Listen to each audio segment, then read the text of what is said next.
The fact that in a matter of 3 weeks, let's say, Kim Kardashian wanted to lose 16 pounds so she could fit into the dress of Marilyn Monroe, that famous dress from 1960, 65, when she sang to then President John F. Kennedy, "Happy Birthday."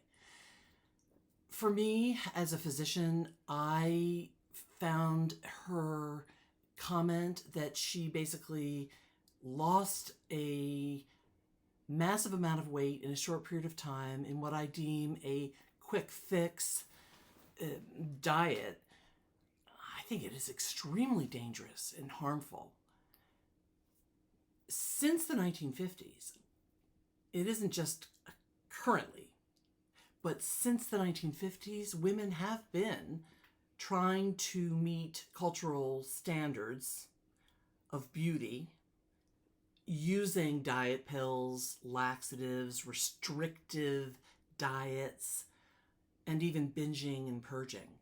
So this phenomenon of the quick fix has been going on probably for more than 70 years. But I think that it is getting worse.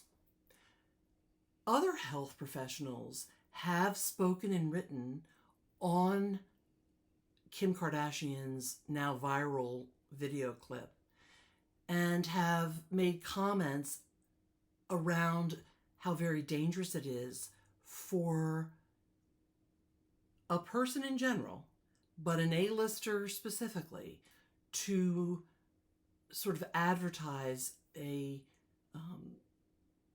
very rigorous short-term diet that potentially could be harmful to a person. I'm going to link an article below of a professional nutritionist who actually wrote about this very clip and her thoughts as a dietary professional.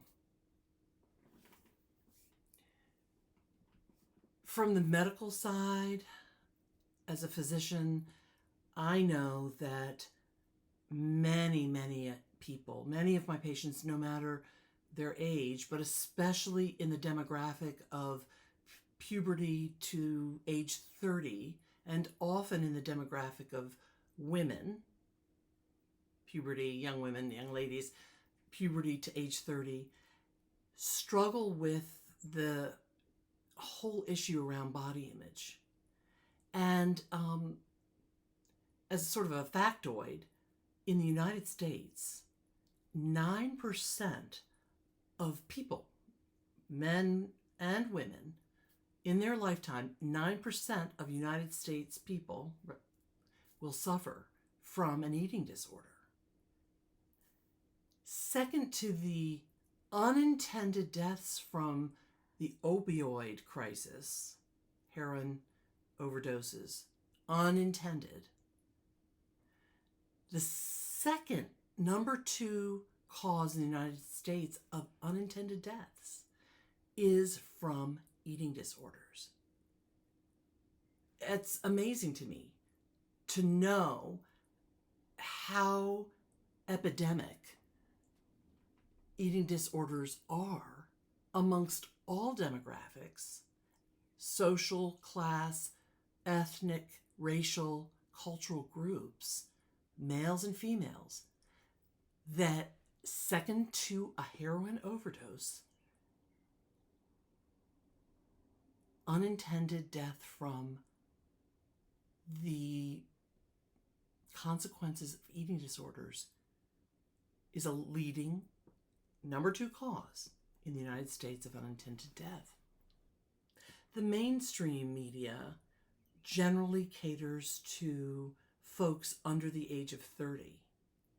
And in terms of the demographic, again, it's very much focused or geared towards women and girls.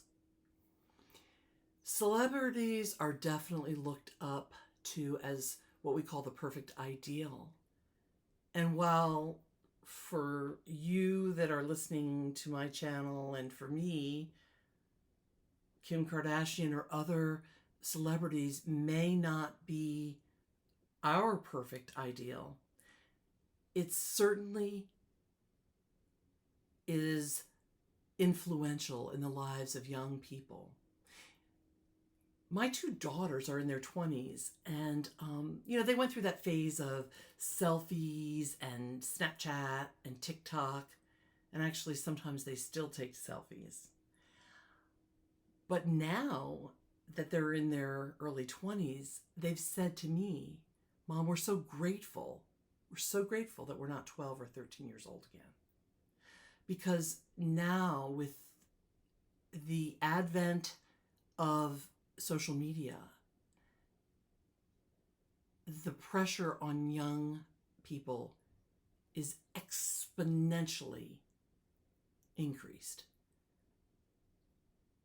And when my daughters were 12 and 13, social media had just begun, and folks were still taking photographs and having to go to the pharmacy to get them developed. There was really no photoshopping or instant feedback on your looks, because there was no internet that really gave that kind of instantaneous feedback. But now, because of the social media platforms, which are everywhere, the unrealistic beauty standards that since the 50s Hollywood has been portraying, these unrealistic beauty standards have been passed off to an even larger culture. This sort of, here's my picture, Snapchat, it's 100% perfect and natural. Well, that's false. The photoshopping and the instant photographs and selfies really promote how our culture says people should be, how they should look.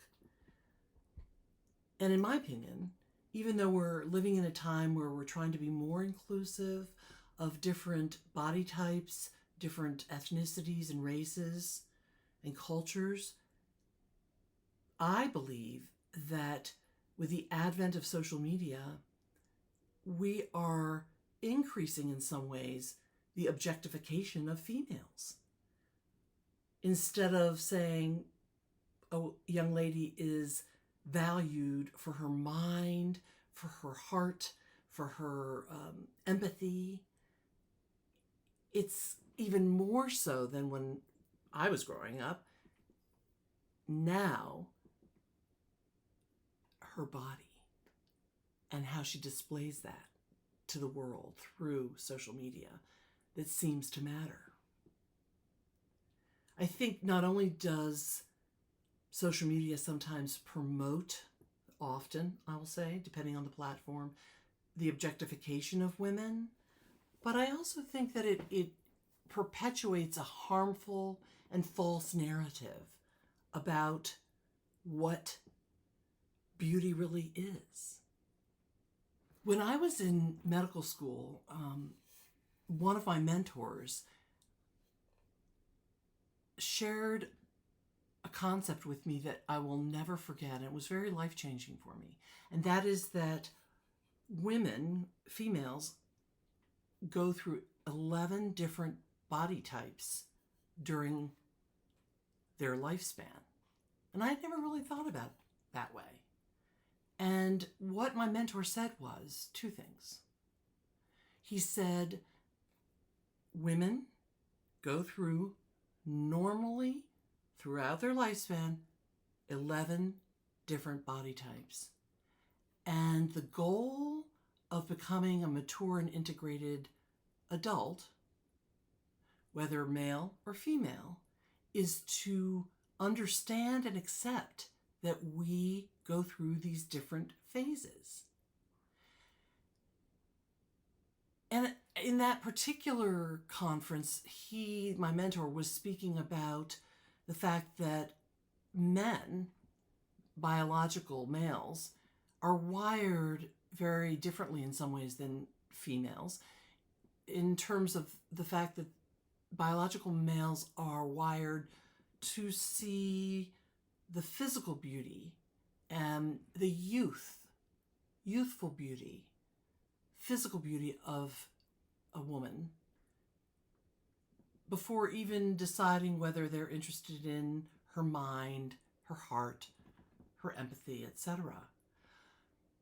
And while that is, we know, biologically normal, and that is part of who people are, especially men wired that way, that is normal. My mentor in this conference went on to say that a mature man will, of course, always have that piece that is driven towards ideal beauty, youth, slenderness, etc. But a mature man will also integrate in his own being the importance of a woman's heart, her mind, her intelligence, skills, abilities, whether it be music, art, etc. So the goal of becoming an adult, a mature adult, whether you're male or female, is to integrate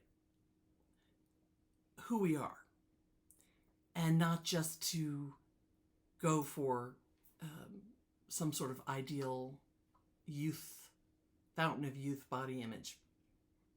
I'm going to quickly go through the 11 and see if I can remember the 11 body types. And he was, in this case, specifically talking about women or females, but genetic females. Baby, toddler, early childhood,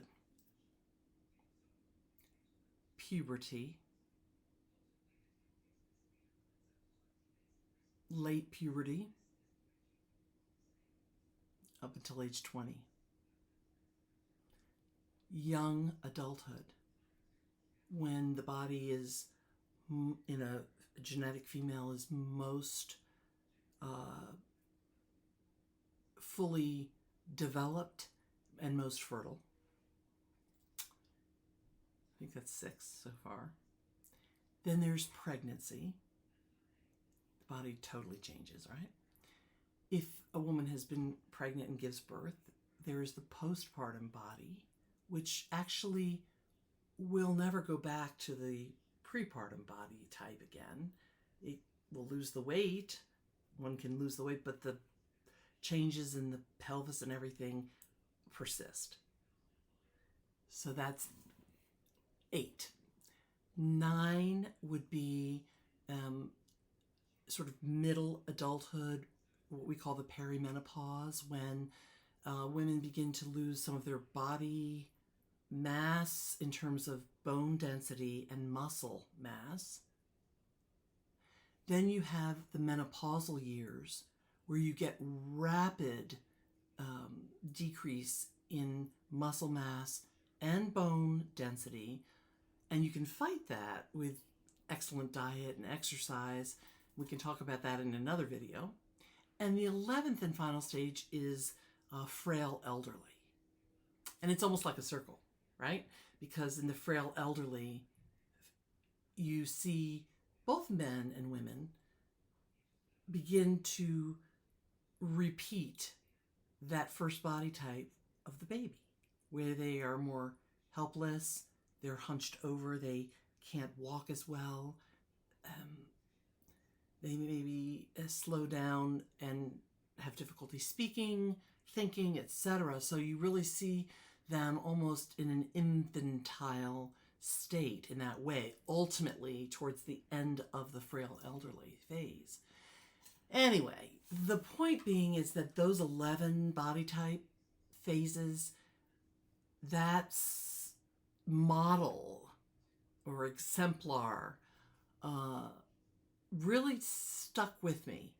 And as I've gone through my phases of life, that conference that my mentor gave and that concept of the 11 body types has helped me and has been a guidepost for me. And I've helped my patients to understand that with each stage of life does come a different phase. And that our diet culture, where Kim Kardashian and the A-listers often will, at a very early age, start with the Botox, the fillers, the lip fillers, cheek fillers,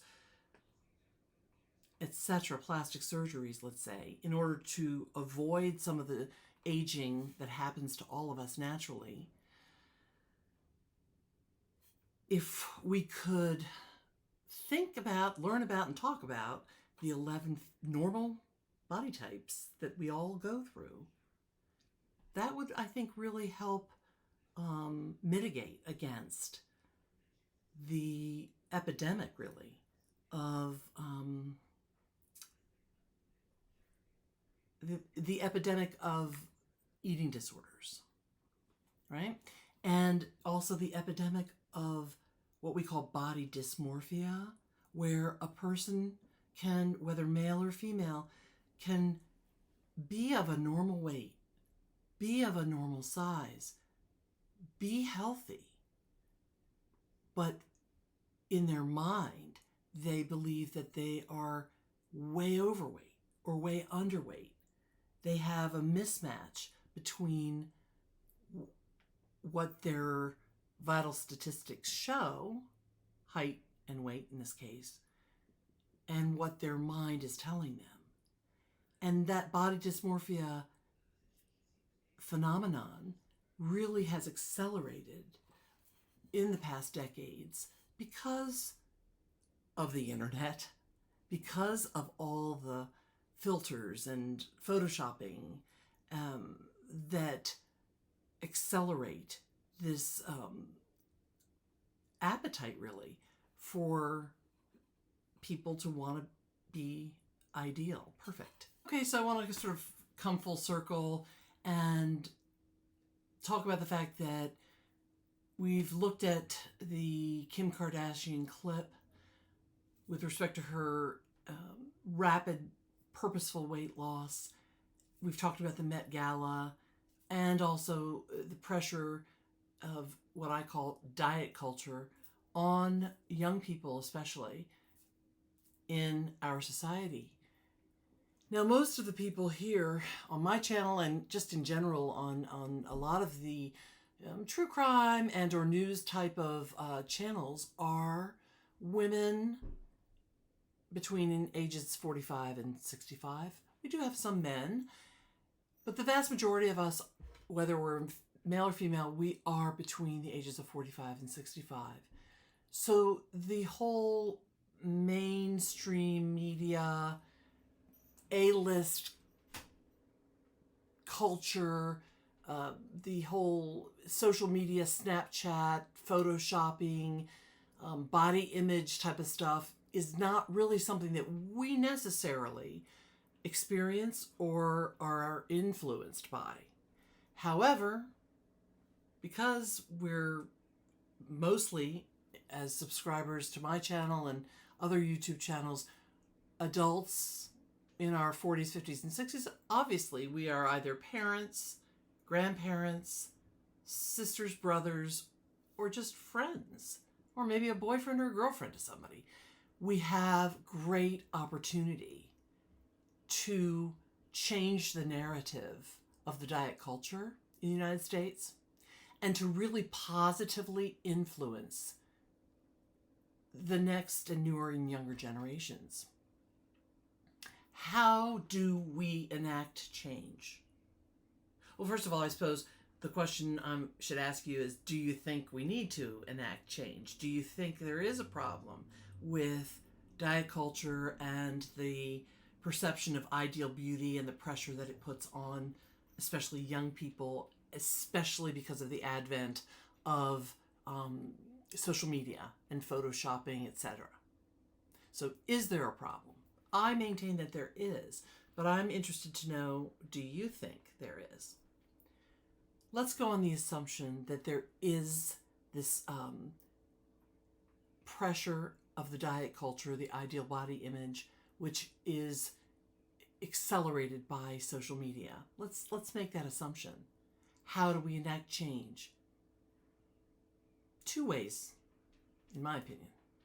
One is to become more aware, and that is partly by reading more, listening to channels like mine where you can learn more about the realities of eating disorders and deaths because of eating disorders and body dysmorphia and some of the things that I spoke about. So awareness is number one, because without awareness, then how can we dialogue, which is number two. And I'm a firm believer that conversing with one another, sharing ideas with one another, whether it's through this medium, this platform of YouTube, or whether it's amongst our friends and family over the dinner table, conversing with one another and sharing and swapping ideas and thoughts and values is really the way that we learn from one another, and that we have an opportunity to impart our knowledge and to receive knowledge. I don't think mandates per se help. To be told, you can't go on social media, you can't do this, you shouldn't do that. Those kind of mandates, especially to, as a parent, as a mom, to even young adults, is not, I don't think it really is moves a mountain. I think it often does the exact opposite. But in dialoguing, in conversing, with compassion, with openness, I think that's the way we can enact change. So, a couple of take-home quotes from actually the conversations that I've had with my daughters over the Met Gala and the Kim Kardashian viral clip. One of the things that my daughter said was, our physical bodies are not trends. And I'm thinking trends like, think about shoulder pads, jerry curls. Those were back in the 80s. That's a trend. But our bodies, as my daughter said, should never really be a trend, because trends come and go. So if in 2022 it's a trend to be anorectically thin and restrict yourself dangerously to lose weight, but in 2032 it's to be a normal body mass index or body weight, for us as human beings to have to kowtow to the trends, not only of fashion, but now our bodies, I think my daughter is correct. Our bodies are not trends.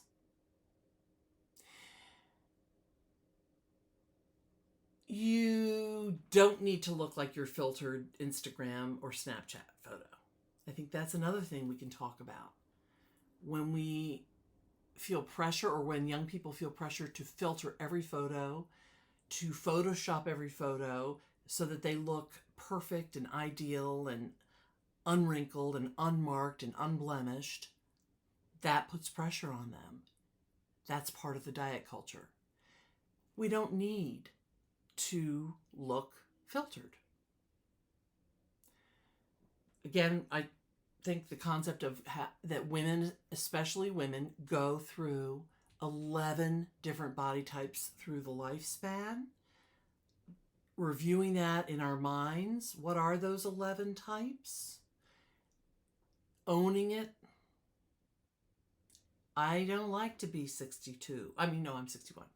I don't like to, in the sense that I see myself growing older. And it's difficult, especially in a culture of the United States that puts great value on youth and beauty. But if I own and understand what my mentor said 30 years ago about having 11 different body types and all of those are normal, then I can accept gracefully the changes that come with age and don't have to do plastic surgery and be unhealthfully skinny, etc. Another thing that my daughter said, which I really liked, was we need to try to appreciate our bodies for what they do for us. Not for how they necessarily look, but for what they do for us. I thought, wow, that's pretty deep for somebody in their early 20s to say that. And I said, well, give me some examples. And she said, our bodies walk from one place to the other. They swim. I said, that's true. We can lift things up. We can cook in the kitchen. We can write with our hands. I love to garden. I love to bicycle down to town. These are all amazing actions that our bodies allow us to do. I would urge any of the listeners or subscribers today, if you yourself want to make changes in how you look and feel, if you think that you're overweight or underweight, please don't do a radical crash diet.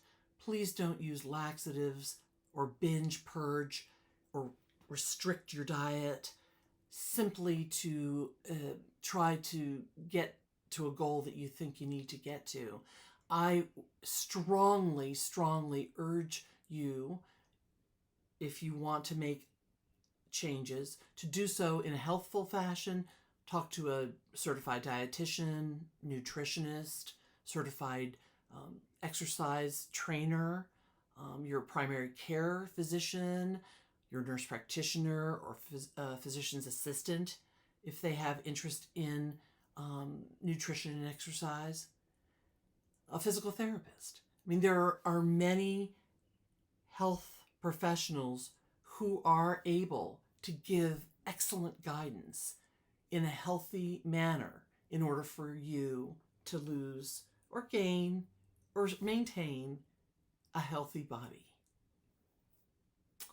Let's see. I think the bottom line is, and I myself have to tell myself that we should not feel compelled to change our body to fit an elusive aesthetic, some sort of elusive, artificial aesthetic out there that says this is where you need to be. And we just simply need to try to understand what our bodies are, how our bodies are for our height, our weight, our stage in the lifespan. Appreciate what our bodies can do for us every day. Be grateful for that. And in that gratitude, we will be much more joyful about each phase of our life. And I think that wraps it up. If you have any questions or comments, please feel free to make a comment or a question in the section below this video. Remember that I am going to be linking at least one article from a nutritionist regarding the sort of crash diet / diet culture and the dangers of that. And as I always say, let us go forward with courage. In Spanish, adelante con valentía. And in Italian, avanti con coraggio. Arrivederci, adios, and goodbye for now, my friends.